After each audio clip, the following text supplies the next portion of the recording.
This is a presentation in which I say it's time for an African narrative. We need to build our identity as a people, to prepare our young people to raise for the future.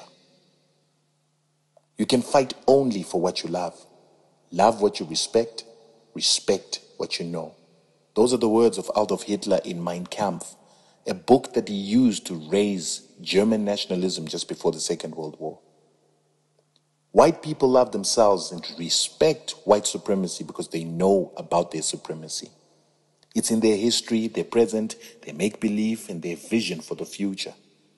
All as portrayed by the total spectrum of domination of information that they've created to mold their reality. They project their aspirations, correct their real-life mistakes in movies, ads, documentaries, radio programs, education, books, poetry, laws, systems, and institutions, in which, in turn, they then manifest their realities.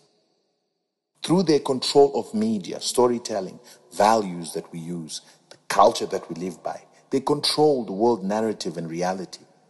Sadly, every time that we use their narrative, they stamp their culture and values top of our minds, in turn programming our cognitive mapping.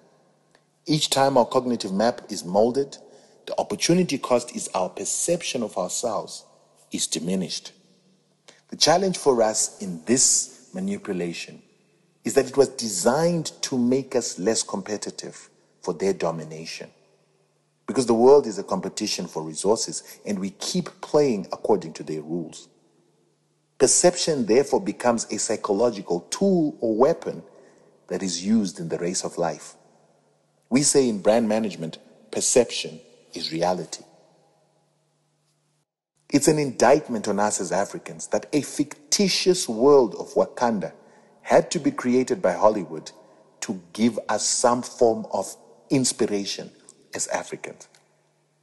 Because you will note that within that very same fictitious Wakanda, there was a real America.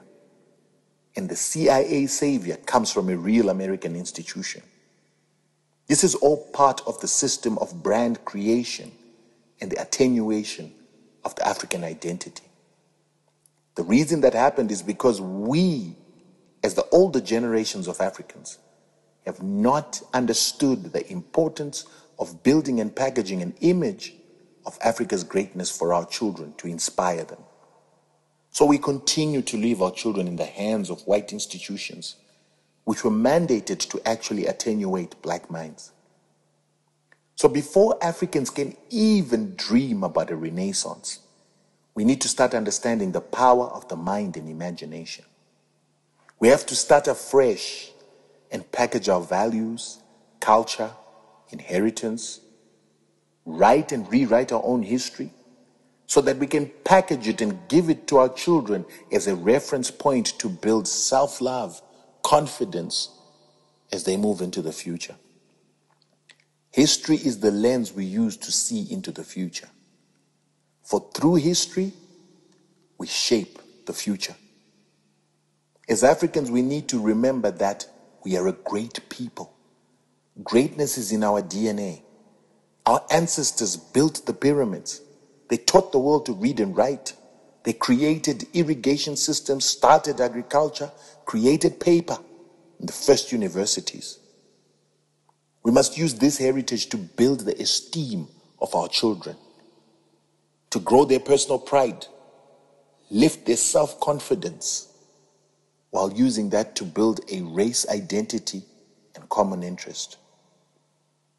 The biggest deficiency in African culture is our lack of awareness of our history, our inability to articulate our historical achievements and our contributions to humanity. Yet what's ironic is we are a culture of storytellers. It's counterintuitive. Therefore, most African nations are built on the premise that their history only starts with the arrival of the white man. Most black people's history starts with slavery, colonization, as if we didn't exist before the arrival of the white man. As a result, in their minds, we are slaves, colonized people who were advanced by whiteness. This is why we don't believe in ourselves and why our kids have no inspiration from Africa. This is why our people have no confidence to create, because they think they are not capable. However, the facts are, we civilized the world. We invented the first writing systems 3,000 years before Christ, while Europe started writing only 1000 BC. We invented geometry, architecture, astrology, which is what we use to build the geometrically aligned pyramids in Egypt, Sudan, Ethiopia. Our geometric knowledge was used to build the great steles of the Sahara, the great Mutapa Empire in Zimbabwe, an empire that had cities of stone, where granite rocks were cut into perfect rectangles, layered on top of each other, without any mortar. Ashanti gave the world gold that built Cairo, Baghdad, Constantinople into the biggest cities of the time, where all the gold was flowing back from Europe as they came to buy from these big cities. And it's at a time that the biggest cities in Europe only had 20,000 people to 35,000 at most. The biggest university, and the one that still exists, and the first university, was built at that time in Egypt too. All this information says that Africa built the world. But this is information that's not sitting in the hearts and minds of Africans. So what use is it? For while our people don't know their history, the white-owned media is telling them that they didn't exist when Jan van Riebeeck got here in 1652. It says we can't farm, so that's why we need white farmers to feed us. We are corrupt, hence we need supervision from white people. And we can't own commercial banks or run businesses. But all in the while, the richest man on the continent is a black man called Dangote in Nigeria, worth $15 billion. He's got more money than even white monopoly capital in South Africa. He's following in the footsteps of Jaja Fopobo and the palm oil families of old.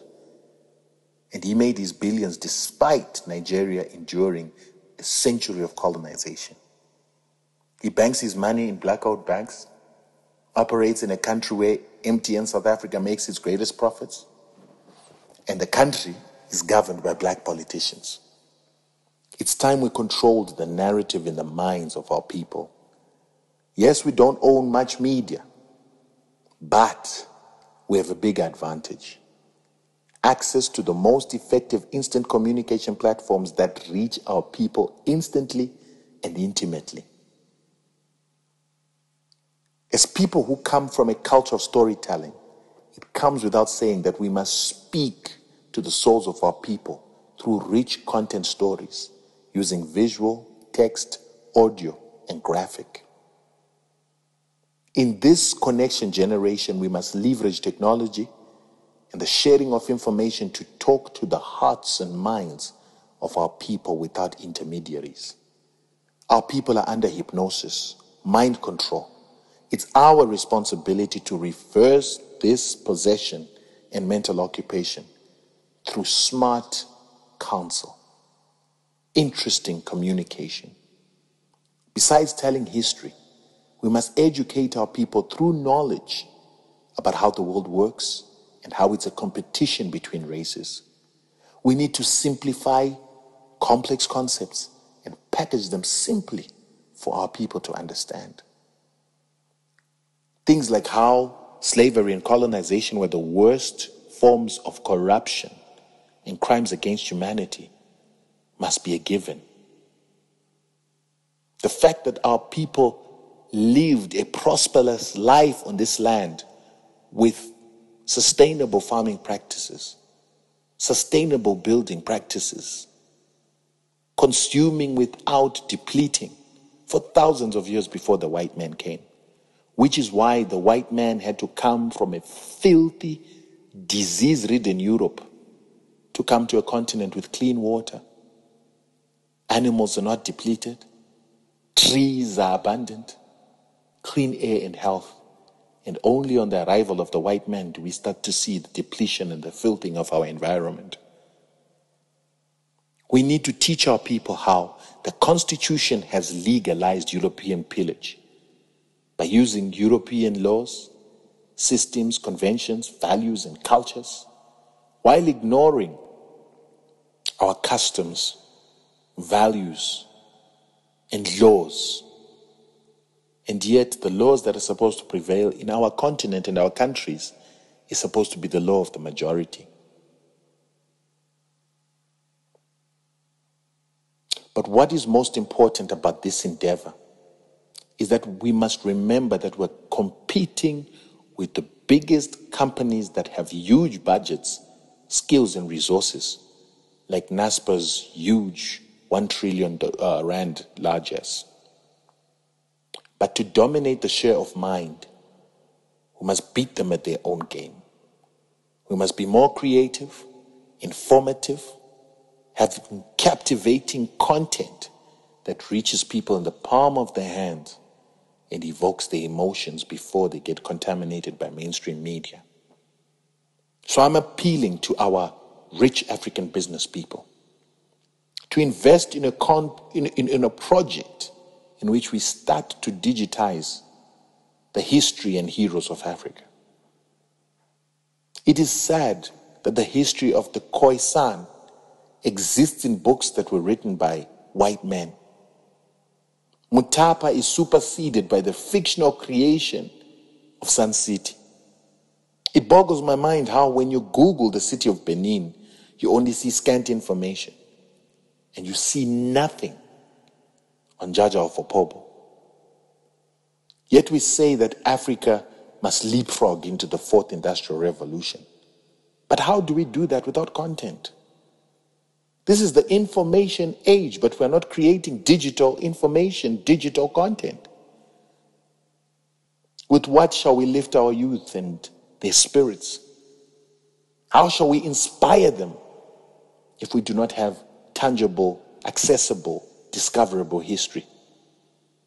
For how long should the British and Americans continue to write our history in their own voice? For this, I'm appealing that we need resources to harness and package our history in a manner that is going to inspire our youth.